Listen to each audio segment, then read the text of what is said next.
extremely disappointed right now. We did not play a very good football game. Early on, we came out, had a pretty good plan, executed fairly well on offense. Twice we got an opportunity to be up 14. We talked to them all week about when there's a crack, you got to go ahead and bust it open. And unfortunately, we're just bad on defense. I mean, you get up 14 and you give up a 70-yard touchdown, and then you get up 14 again and you give up a 75-yard touchdown, uncontested, blown coverage. You get back up and you give up a big kick return, punt returns. I mean, obviously it hurt with Armani going down. I assume he'll be all right. I'll find out more later. But regardless of that, we still won the time of possession by a large margin. When you win the time of possession like that, when you run the ball for 300 yards in the first half, you've got to be able to show more for it at halftime. And going into halftime with the tie score is just it shouldn't have been that way. And obviously with the two going in, and your menu a little bit shorter, not a ton shorter, you need that cushion to be able to go ahead and sustain throughout the second half, and we didn't do that. And now we're sitting here with another loss, and it's disappointing. Got a bunch of good kids in there, and we're at a low right now. So we got to figure out how to fight our way back out of this. There's a lot of accountability that needs to be addressed, and there's some areas that immediately we need to see improvement and play better in. Yeah, he will. Yeah, so I mean that's obviously what it was ahead. So that'll start tomorrow. So they'll see how he responds and everything, and we'll go from there. Kurt and Johnny, you may see a little bit of both. We're kind of in a rough situation at the will linebacker spot. Bailey Lowelangi went out. Jacob Rominger tore his knee. He's a JUCO transfer, so he tore his knee in camp, so he's out for the season. So you're down your top two, and then our third linebacker's also out. So we were to our fourth linebacker, and that's why you saw Johnny playing in there. So it's a tough situation to be in, but it's a reality of what we got, and it's not an excuse. We got to play better there. I don't care who it is. They triggered a little differently in the second half than they did the first half when Armani's not in there and Kurt's in there. You look at the way they're triggering on defense, and that mentality completely changed. We got a real true defense that then they were really worried about. Even though we didn't throw for a bunch of yards in the first half, there was still that possibility. We overthrew some guys. We had some miscues, but they played true the entire time. Thus, we were able to run the ball the way we were. The second half, they weren't really worried about it. You work hard to, come up with these opportunities, in this crazy game. And it may happen once, but not twice. And it happened twice, you get to that point where, you extend that lead. You've got some great things out there. And then in one play, it's gone right away. And those are the type of things that are just – they can't continue to happen. Well, a lot of it, too. I mean, when you look at the second half, especially in this game, we had some good drives. One was – totally unfortunate. You got a first down, and Polu's. And I guess it's a call. He's going ahead and he's engaged in a block. It's a bang play. Helmet comes off, and they call a 15-yard penalty. Crushes a drive. We move the ball down there. Latter part of the fourth quarter, and they end up throwing a pick. So obviously we were limited. A little limited being able to throw the ball. But you're right. We got to put more points on the board in the second half. It's been something it's been an issue, and it's something we got to work to correct.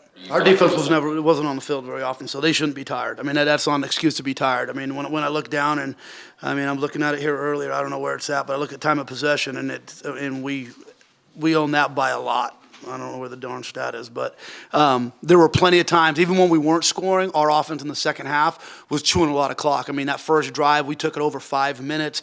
So we're coming out of a halftime. We hold the ball for 5 minutes. We ought to be pretty fresh, right? Get the ball back. Again, we chewed a bunch of clock up, so there's no huddle. That shouldn't have affected us.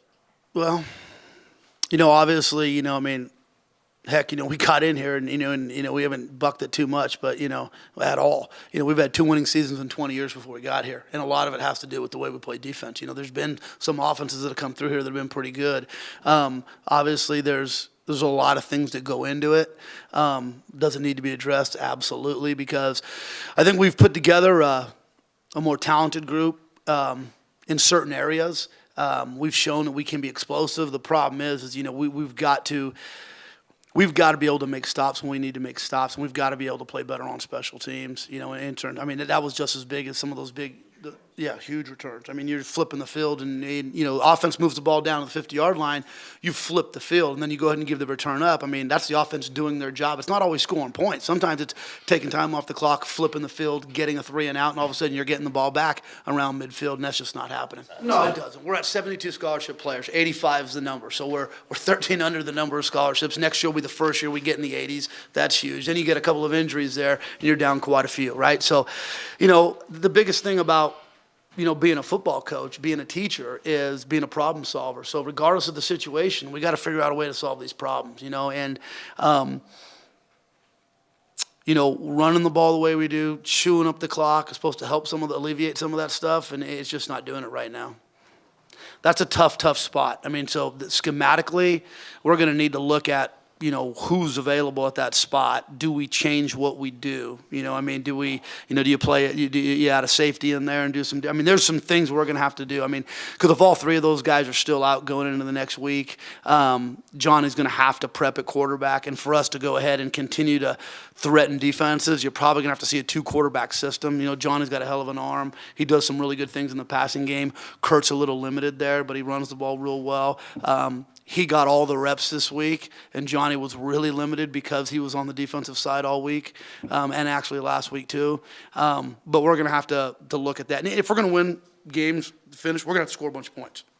We're not shutting people out. We're not winning games 28 to 21. It's just a reality of what we're in right now. So we're going to have to figure out how to put points on the board, and that's how we're going to have to finish the season out, win games. And, again, going into next week and the weeks on out, just like tonight, I mean, these are all still real winnable games. They're still real losable, and we've been proving that, But there's not a huge margin between the teams, us and the teams that we play. So we have to figure it out and maybe get creative and do some different things. Well, I mean, you saw us put the ball in the air a little bit more often in the first half, and we missed some open targets, right? And again, Armani's young; he'll hit that, but there were some wide open guys, and we had a drop early on. We got to do a better job with that. But again, when you got over 300 yards in the first half, and you're running for over 300 yards, and you got 28 points, that's a pretty good half of football, right? We got to do a better job on the other half.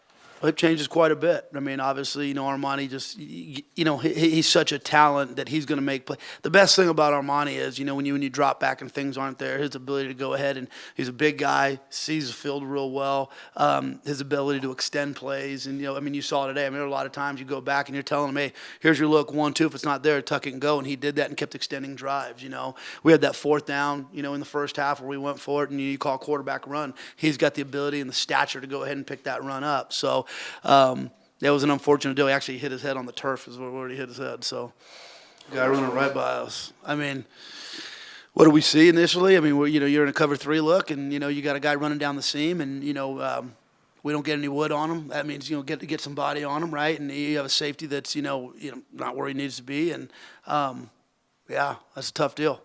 No, not really. When you look at it, it's not like we were getting run by speed-wise. There are guys running wide open. I mean, you get that first wheel route where they go ahead and they scored, and, we blow that. And then, and on the flip side, too, when you look at it, we ran a wheel route, too, and had a guy wide open 30 yards past everybody in the first half, and we just don't see it. You're reading the safety runs out to take the outside wheel route, which was Woods. You've got a guy 30 yards running down the middle of the field, and we don't see it. That's youth and inexperience, and, the more Armani does that, the better he'll get at it. Same thing, end of the game. I don't know if the game's out of reach or not, 7 minutes left. We go down there, and we run a wheel with Lex.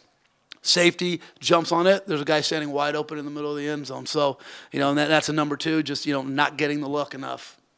You know what? It's one day at a time. It really is. I mean, we've all you go through a lot of things in your life, your coaching career. This isn't the first time I've had my back against the wall, and and all those guys in the locker room, every one of those kids, our university, everyone's going to look at you, and how are you going to respond? I mean, I don't have it in me to put my head down and to quit and to make excuses and whine about things. You just got to keep your head down and go to work. I knew how hard this job was going to be when I took it, and it's proved to be that. And at times it looks like we've gotten better and made some headway. At times it looks like we're a little stuck in the mud.